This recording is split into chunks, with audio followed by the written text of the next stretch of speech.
Galatians chapter 2. Then after 14 years I went up again to Jerusalem with Barnabas, taking Titus along with me. I went up in response to a revelation.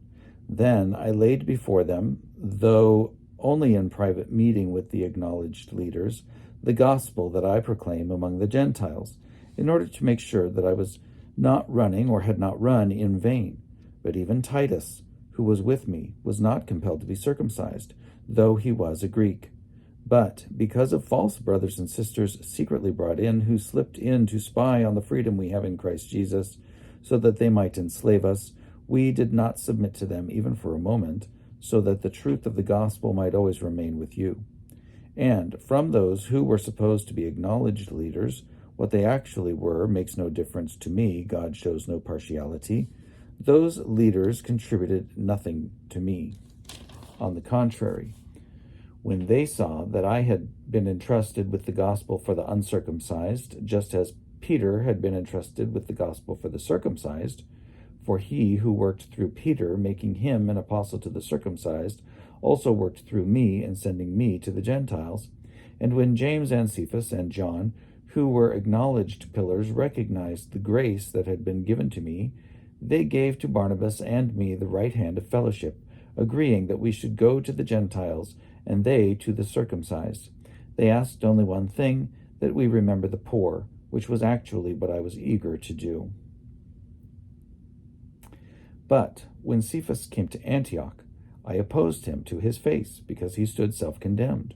For until certain people came from James, he used to eat with the Gentiles. But after they came, he drew back and kept himself separate, for fear of the circumcision faction.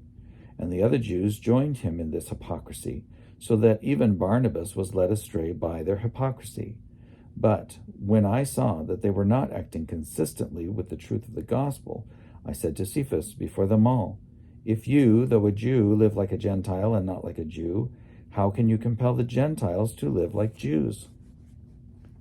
We ourselves are Jews by birth and not Gentile sinners, yet we know that a person is justified not by the works of the law, but through the faith of Jesus Christ.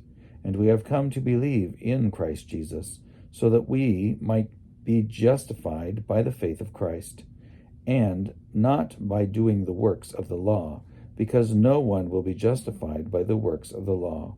But if in our effort to be justified in Christ, we ourselves have been found to be sinners, is Christ then a servant of sin? Certainly not.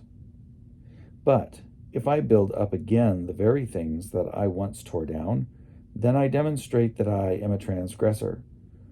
For through the law I died to the law, so that I might live to God.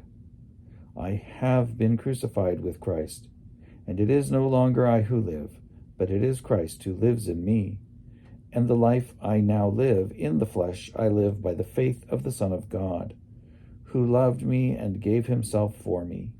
I do not nullify the grace of God, for if righteousness comes through the law, then Christ died for nothing.